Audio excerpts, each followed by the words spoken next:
Girls, अब हम अपने सिलेबस की शुरुआत प्रोज के पहले lesson a girl with a basket से करते हैं। यह प्रोज का पहला लेसन है, a girl with a basket. इस लेसन के राइटर यानी ऑथर विलियम सी डगलस है। कौन सा लेसन पढ़ रहे हैं हम? A girl with a basket. इसके ऑथर कौन है? William C Douglas. गर्ल्स, आपको लेसन का नाम भी याद रखना है और उसके ऑथर का नाम भी याद रखना है। तुम्हें सारे प्रोज के लेसन्स और उनके ऑथर के नाम याद होने चाहिए, ताकि जब एक्सप्लेनेशन आए किसी भी लेसन की और कोई भी पैराग्राफ आए जिससे कि तुम पहचान कर उसका पार्ट का नाम और उसके ऑथर का नाम लिख सको, जिससे तुम्हें एक्सप्लेनेशन में रेफरेंस के नंबर मिल सके। बच्चों, आओ अब हम इस लेसन के ऑथर के बारे में जानते हैं। कौन सा लेसन पढ़ रहे हैं हम? A girl with a basket. कौन है इसके ऑथर? William C Douglas. अब हम विलियम सी डगलस, जो इस लेसन के ऑथर हैं, उनके बारे में जानते हैं। विलियम सी डगलस संयुक्त राज्य अमेरिका के सर्वोच्च न्यायालय के मुख्य न्यायाधीश थे। 1950 में इन्होंने भारत की यात्रा की थी। 1950 यह वह समय था जब भारत पाकिस्तान का बंटवारा हुआ था और बहुत से शरणार्थी पाकिस्तान से भारत आ गए थे, जिन पर जीवन जीने का कोई साधन नहीं रह गया था। वो अपने छोटे मोटे काम करके अपने जीवन जीविका चलाते थे। लेकिन इन लोगों में कम्युनल फैनेटिज्म यानी धार्मिक उन्मादता की भावना बहुत ज़्यादा थी। अपने धर्म को बहुत ज़्यादा वैल्यू देते थे। धार्मिक कट्टरता इनके लिए महत्वपूर्ण चीज़ थी। अब बच्चों, अब आओ हम इस लेसन के बारे में पढ़ते हैं। A girl with a basket William C Douglas के महत्वपूर्ण एसेज में से, लेसन्स में से एक है। इस लेसन में ऑथर ने भारत की जो महत्वपूर्ण चीज़ें हैं, उनके जो महत्वपूर्ण एक्सपीरियंसेस हैं, उनके बारे में लिखा है कि किस तरह से वो एक 9 साल की बच्ची के संपर्क में आते हैं जो कि रिफ्यूजी गर्ल थी, और उससे उसके बिहेवियर से इम्प्रेस होते हैं, और कैसे वो उस छोटी सी 9 साल की बच्ची के अंदर किस तरह से सेल्फ रेस्पेक्ट की भावना कूट कूट के भरी हुई थी, और किस तरह से उसने राइटर को, विलियम सी डगलस को इम्प्रेस किया था। और यह ऐसे उनके महत्वपूर्ण निबंध का एक अच्छा संग्रह है। अब आओ बच्चों, हम पाठ शुरू करते हैं। I had left new Delhi for the Himalayas. यहाँ पर राइटर विलियम सी डगलस जी कह रहे हैं कि हैड यहाँ पर हेल्पिंग वर्ब के रूप में लगा है। लेफ्ट मैंने छोड़ना। राइटर कह रहे हैं कि मैंने न्यू दिल्ली से हिमालय के लिए अपनी यात्रा शुरू कर दी थी, यानी राइटर ने न्यू दिल्ली से वो चल दिए थे, नई दिल्ली से। I was going as far as Bareilly by train. Writer जो थे वो बरेली तक ट्रेन से जा रहे थे। And then by car to Ranikhet, और रानीखेत उन्हें कार से जाना था। An old British army hill station located on a 6000 foot ridge.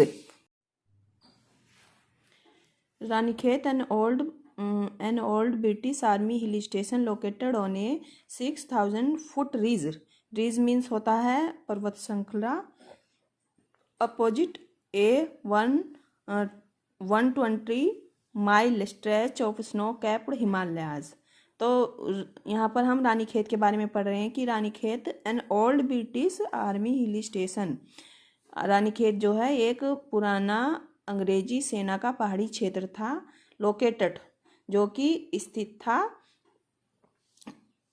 120 मील तक फैले हुए बर्फ से ढके हिमालय के सामने 6000 फीट ऊंची पर्वत श्रृंखला पर स्थित था। कौन स्थित था?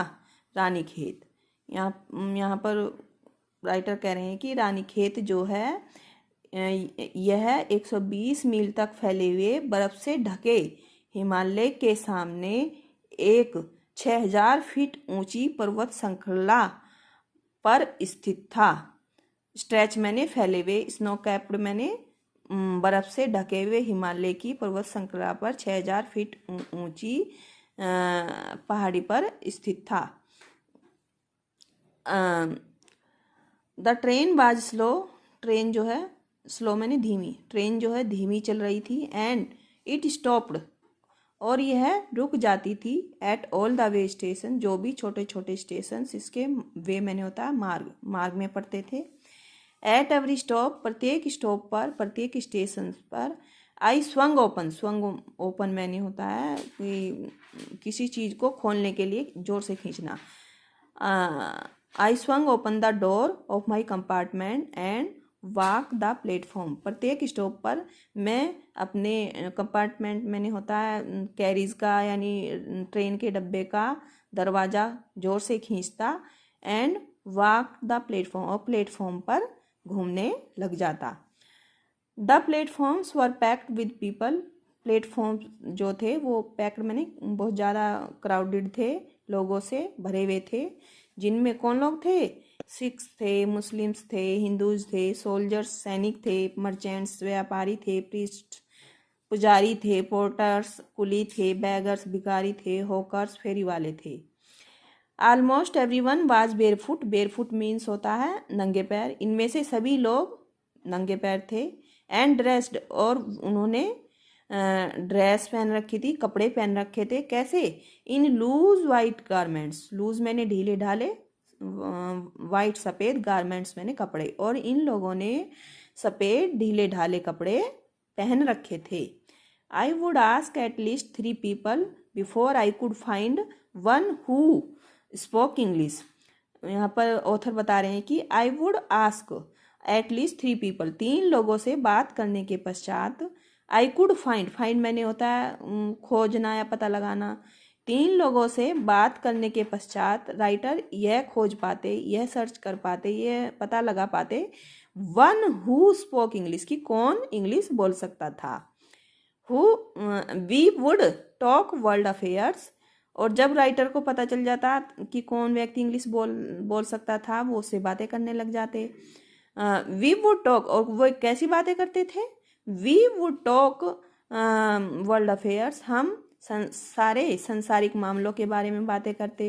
एंड एवरी मेजर टॉपिक, और उस समय का जो भी महत्वपूर्ण टॉपिक होता था, महत्वपूर्ण विषय होता था, उसके बारे में बात करते। The news of the day, और उस दिन की जो महत्वपूर्ण न्यूज होती थी, जो समय उस दिन की, उसके विषय पर बात करते थे। In this way I was trying to get a feel of the pulse of the nation, checking opinion against official attitudes and reports. और इस तरीके से लोगों से बात करके मैं यह पता लगाना चाह रहा था कि लोग आधिकारिक जो दृष्टिकोण थे या रिपोर्ट्स थी, उनके बारे में लोग कैसा सोचते हैं, कैसा विचार रखते हैं, उनकी क्या क्या थिंकिंग है। तो उनकी राष्ट्रीयता की भावना के बारे में लेखक पता लगाना चाह रहा था कि वे अपने आधिकारिक दृष्टिकोण या उनकी रिपोर्ट्स के बारे में क्या थिंकिंग रखते हैं, क्या सोचते हैं। द रूट ले through one of the richest of India's agricultural areas, जिस रूट से, रूट मैंने होता रास्ता, वे जिस रूट से राइटर की जो ट्रेन थी वो जा रही थी, वो भारत के कृषि प्रधान क्षेत्रों में से, एरियाज मैंने होते हैं क्षेत्र, भारत के कृषि प्रधान क्षेत्रों में से एक था। This was the plain of the upper Ganga river, यह ऊपरी गंगा नदी का समतल, प्लेन मैंने होता समतल मैदान था। 1000 फीट अबव सी लेवल, यह समुद्र की सतह से हजारों फीट ऊपर था। बट ट्रॉपिकल, परंतु फिर भी गर्म था। The Ganga was brown silt, silt means होता मटमैली, यानी गंगा में जो है मिट्टी दिखाई दे रही थी, मटमैला पानी दिखाई दे रहा था।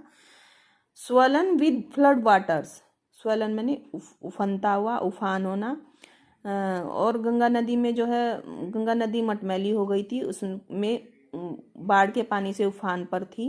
इट्स ओवरफ्लो इनंडेटिंग, और इसके उफान ने, इनंडेटिंग मैंने किसी चीज़ को कवर करना, इसके ओवरफ्लो ने, इसके उफान ने कवर कर लिया था thousands of acres of rice. इसके ओवरफ्लो ने, इसके उफान ने हजारों एकड़ धान की क्षेत्र को डुबो दिया था, उसे कवर कर लिया था।